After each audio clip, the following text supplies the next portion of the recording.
नमस्कार, मैं आनंद कुमार, राष्ट्रीय अध्यक्ष राष्ट्रवाद पार्टी, पुनः आपके बीच में उपस्थित हूँ। सर्वप्रथम मैं आप सभी को छठ पर्व की शुभकामनाएं देता हूँ। छठ पर्व अपने आप में सूर्य के महत्व को जिसमें दर्शाया गया है, सूर्य की जिसमें आराधना की जाती है, उस ढंग का त्योहार। अस्तगामी होते हुए सूर्य को अर्घ्य दिया जाता है स्नान करते हुए, और सुबह सूर्य जब उगता है तब भी जो है अर्घ्य दिया जाता है। देखिए, जब हम संध्या करते हैं तो उसमें एक मंत्र आता है, सूर्य आत्मा जगतस्तस्थुषश्च। सूर्य जो है वो जड़ और जंगम जगत अर्थात प्राणी जगत और अप्राणी जगत दोनों का स्वामी है, दोनों की आत्मा है। अर्थात ये जो हमारा सौर मंडल है वो सूर्य के कारण से ही चल रहा है।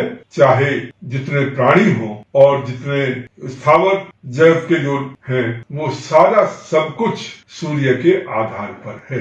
और संभवतः ये जो वैदिक संदेश है उसी को अपने अंदर संजोए हुए लोग जो है सूर्य के महत्व को रेखांकित करते हैं आज इस अवसर पर, और उसकी पूजा करते हैं। मैं उन सभी साथियों को जो भी आज छठ का पर्व मना रहे हैं उनको पुनः शुभकामनाएं देता हूं। अस्ताचलगामी सूर्य भी हमारे लिए उतना ही इम्पोर्टेंट है, क्योंकि यदि सूर्य अस्त न हो तो हम सब शायद पागल हो जाएं। 2-4 दिन हम न सो पाए तो हमारी क्या हालत होती है। कि सूर्य हमें विश्राम देता है, रात्रि के अंधकार शांति देता है, और जब सूर्य उगता है सुबह तो हमें एनर्जी देता है, जिससे हम दिन भर जो है भागदौड़ करते हैं। और ये दोनों ही चीजें हमारे लिए बड़ी इम्पोर्टेंट हैं, हमारे लिए बहुत जरूरी है, और इसी के आधार पर हमारा जीवन चलता है। इसके साथ ही साथियों, आज हम जिस विषय की चर्चा आपसे करना चाहते हैं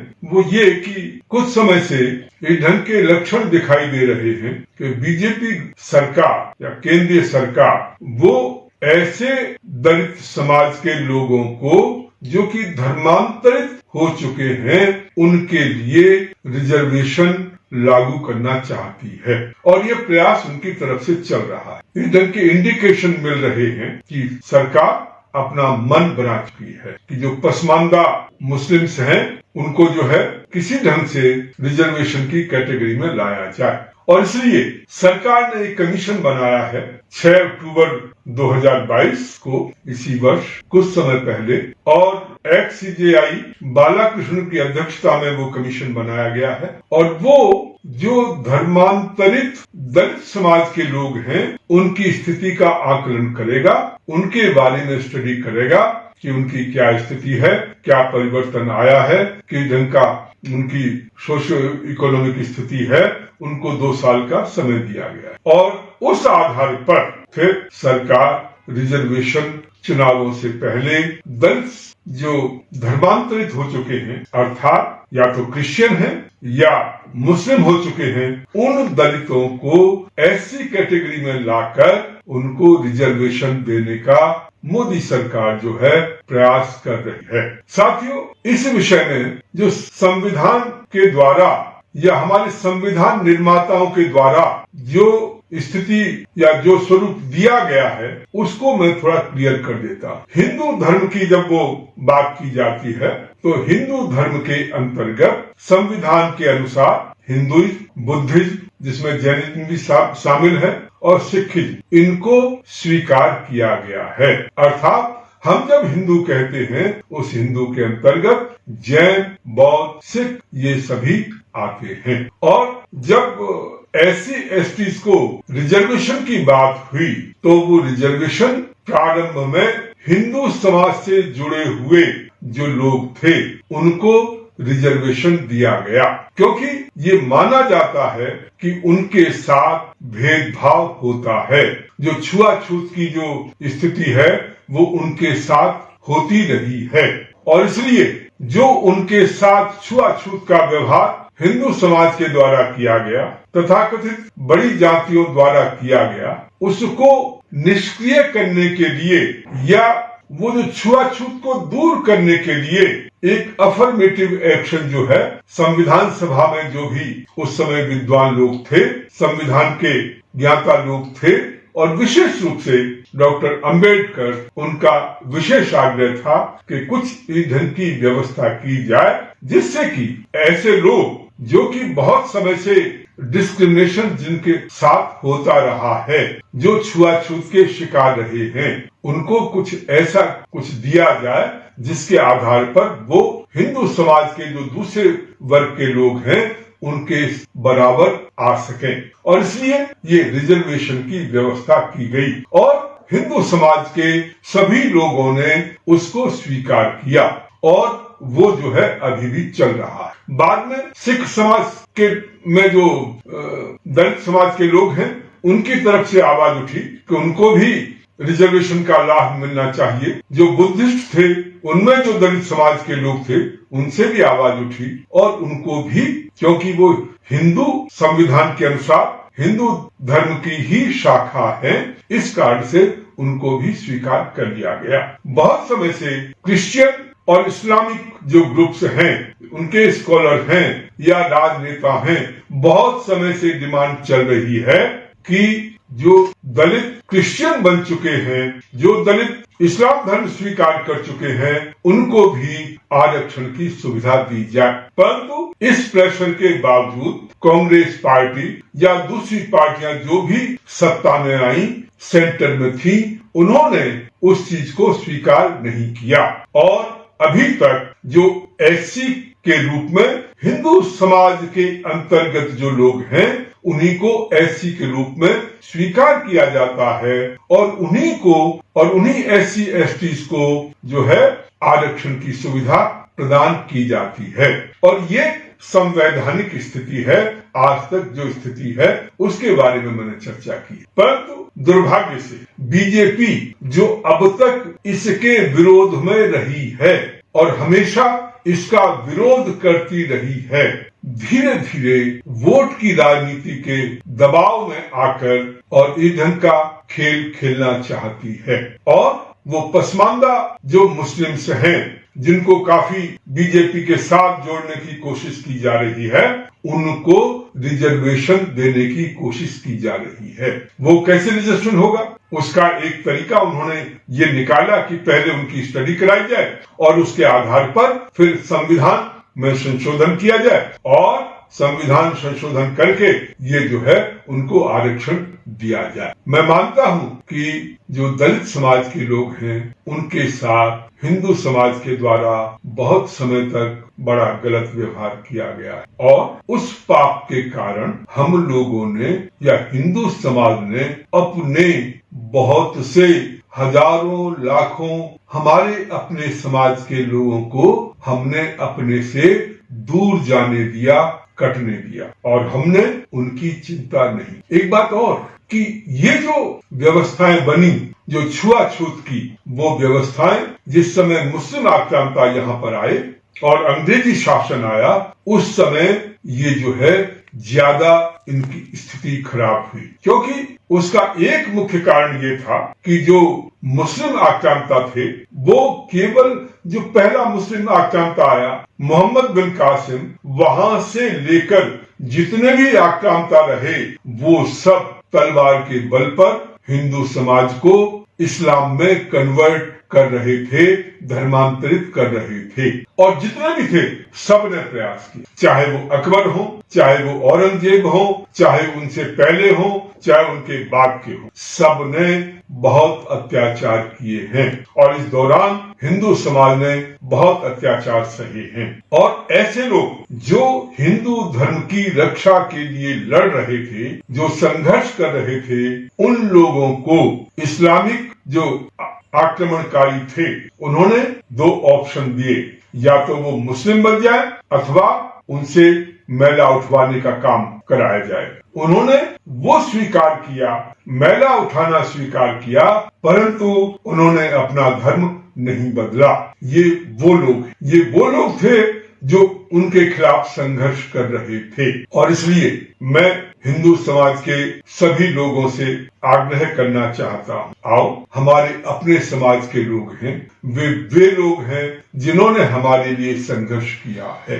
और यदि आपको मेरी बात गलत लगती हो तो कभी इतिहास पढ़ करके देखें, आपको ऐसे बहुत से संदर्भ मिल जाएंगे जिसमें मुस्लिम आक्रांताओं द्वारा, शासकों द्वारा ऐसे लोगों से ये काम कराया गया। और निजाम हैदराबाद, ये तो बहुत पुराने समय की बात नहीं है, अभी थोड़े समय की बात है। आर्य समाज ने उनके विरुद्ध आंदोलन चलाया था। हजारों लोग देश के विभिन्न भागों से वहां पहुंचे थे हैदराबाद में, उन्होंने अपनी गिरफ्तारियां दी थी और वहां की सारी जेलें भर गई थी।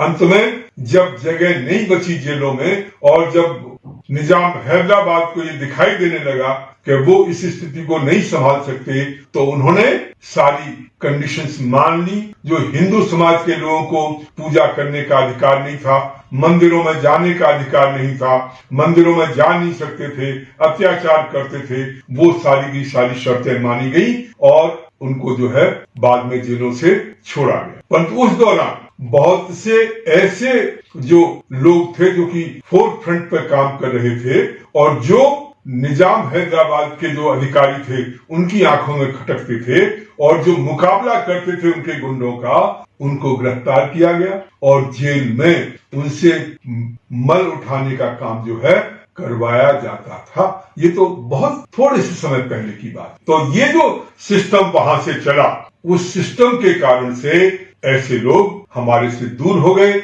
और हम भी अपना शायद इतिहास भूल गए या उनके कंट्रीब्यूशन को भूल गए और हमने भी उन लोगों से घृणा करनी शुरू कर। तो इस रूप में मैं महसूस करता हूं कि ये वो लोग हैं जो कि हिंदू समाज के लिए संघर्ष कर रहे थे और उन्होंने ऐसा जो काम बिलो डिग्निटी है उसको करना स्वीकार किया, परंतु उन्होंने इस्लाम स्वीकार नहीं किया। उनके साथ छुआछूत का व्यवहार करना मैं समझता हूं बहुत गलत बात। और अंग्रेजों ने जानबूझ करके इस ढंग का इतिहास लिखवाया, इस ढंग का प्रयास किया कि जो हिंदू समाज में थोड़ी बहुत थी उसको और ज्यादा आगे बढ़ाने का प्रयास कि उन्होंने फूट डालने का काम किया। हर एक की अपनी अपनी आइडेंटिटी, हर एक का ये कि भी ये कौन है, कैसा है और इनसे छुआछूत होती है, इनसे ये होता है, वो होता है, इस ढंग का उन्होंने जो है ज्यादा प्रयास किया और उसके कारण से भी ये जो छुआछूत की भावना जो है उस समय ज्यादा है। तो ये भी मुस्लिम जो आक्रांता थे उन्होंने जो किया सो किया, परंतु इन्होंने भी हिंदू समाज में फूट डालने के लिए छुआछूत की बात और ब्राह्मण ऐसा होता है, ब्राह्मण वैसा होता है, वो जो उसका जो है अवध्य होता है, उसके खिलाफ ये नहीं कर सकते, वो नहीं, ये सारा सिस्टम जो है उस समय बहुत ज्यादा आगे बढ़ाया गया जिससे कि उसका फायदा अंग्रेजों को मिल सकता है। जो हुआ सो हुआ, परंतु मैं अपने सभी साथियों से अनुरोध करना चाहता हूं कि ऐसे हमारे जो भाई हैं, जो हमारे से हम जिनके साथ घृणा करते रहे हैं, उनके लिए आरक्षण की व्यवस्था हमारे जो संविधान निर्माता थे उन्होंने की थी और ये सोच समझ करके की थी। इसके पीछे एक चिंतन था और ये जो दूसरे ग्रुप थे उसके लिए ये अधिकार नहीं दिया गया क्योंकि इस्लाम और क्रिश्चियनिटी अपने आप को ये मान के चलते हैं कि वहां पर छुआछूत की कोई व्यवस्था नहीं है, वहां छुआछूत नहीं किया जाता, सबको समान रूप से माना जाता है। जब सबको समान रूप से माना जाता है तो फिर वहां पर आरक्षण देने की कोई आवश्यकता नहीं थी और इसी कारण से उनको आरक्षण से बाहर रखा गया। परंतु अब केंद्र सरकार इसको बदलना चाहती है। न जाने क्या हो गया है बीजेपी को, मतलब समझ में नहीं आता कि वो क्या करना चाहते हैं। अरे ये बातें तो नेहरू जी बहुत अच्छी तरह कर लेते थे और आज से बहुत समय पहले कर लेते थे। महात्मा गांधी ये बातें बहुत पहले कर लेते थे। आपको इतने दिनों बाद ये सपने आए कि मतलब ऐसा करने की आवश्यकता है। पिछले दिनों हमने एक बयान सुना, वक्तव्य सुना जो आरएसएस चीफ मोहन भागवत जी का। वो कहते हैं सब इस्लाम के बिना हिंदू धर्म अधूरा है। अरे भाई कैसे, हिंदू धर्म क्यों अधूरा है? हिंदू धर्म तो जब इस्लाम नहीं था उससे पहले भी करोड़ों वर्षों से था और वो पूरा था, उसमें क्या कमी थी? तो ऐसे वक्तव्य दिए जा रहे हैं, समझ में नहीं आता ये समाज को।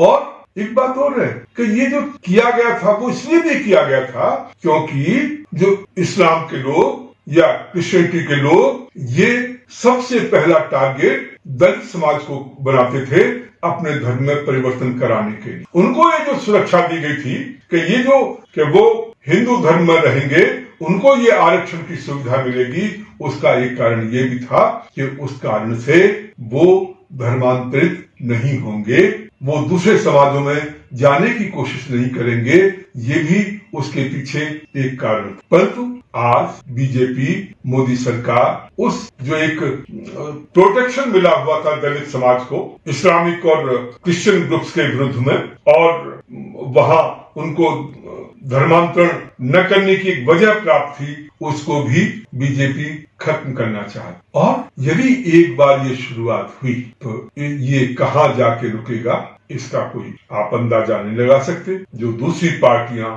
आज तक इस पर संवैधानिक व्यवस्था के कारण और दूसरा विरोध होने के कारण बीजेपी के माध्यम से और दूसरी पार्टियों के माध्यम से या हिंदू समाज के लोगों के विरोध के माध्यम से जो रुकी हुई थी और अब तक ऐसा नहीं कर पाए थे, वो भी ये काम करना शुरू कर देंगे। और जब ये काम करना शुरू कर देंगे तो वो कहां तक जाएंगे, अरविंद केजरीवाल कहां तक जाएंगे या कांग्रेस पार्टी कहां तक जाएगी, इसकी कोई हम कल्पना नहीं कर सकते। इसलिए मैं कहना चाहता हूं आप सभी साथियों से, इस विषय में आप अवगत हों, जानकारी लें, इसका विरोध करें, सोशल मीडिया के माध्यम से विरोध करें, वैसे विरोध करें, धरने प्रदर्शन करें, किसी भी कीमत पर ये जो है बीजेपी जो काम करने जा रही है उसका विरोध करना बहुत जरूरी है।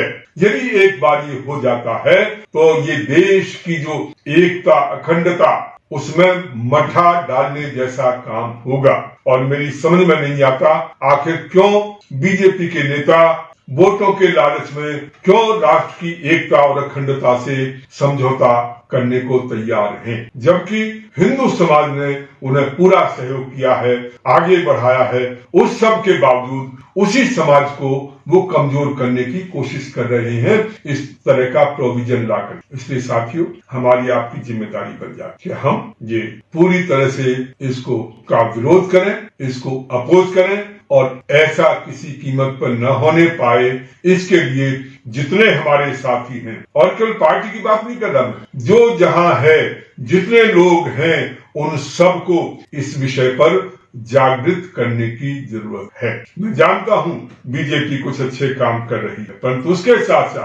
साथ साथ बहुत से ऐसे काम भी किए गए हैं जो कि कांग्रेस ने भी नहीं किए हैं। उसके बारे में हम बाद में कभी चर्चा करेंगे, परंतु उसका विरोध होना बहुत जरूरी है।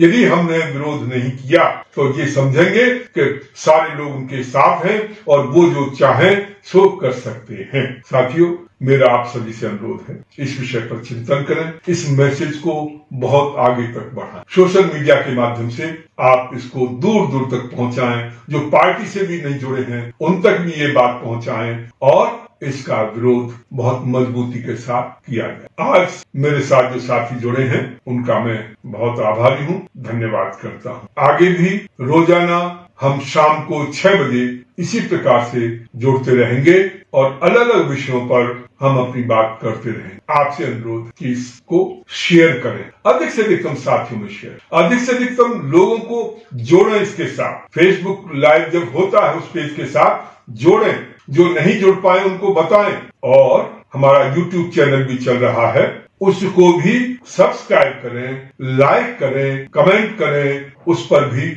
आप लोग जहां फेसबुक पर करते हैं तो राष्ट्रवाद पार्टी का आपका YouTube चैनल भी है, उसको भी इसी प्रकार से लाइक और सब्सक्राइब करने की आवश्यकता है, जिससे कि ये मैसेज अधिक से अधिकतम लोगों तक पहुंच सके। मैं तो परमात्मा से यही प्रार्थना करता हूं, परमात्मा बीजेपी के नेताओं को सद्बुद्धि दे कि वो ऐसा आत्मघाती कदम न उठा पाए और न उठाएं, ऐसी मेरी परमात्मा से प्रार्थना है। पता नहीं कहां से और कैसे ये उनके दिमाग में ईंधन का भूत सवार हो गया है कि वो अब तक जिस चीज को स्वीकार करते आ रहे थे उसी पर, या जिस सिद्धांत की बात कर रहे थे उसी पर स्वयं कुठाराघात करने की कोशिश कर रहे हैं। बहुत बहुत धन्यवाद साथियों, बहुत बहुत धन्यवाद।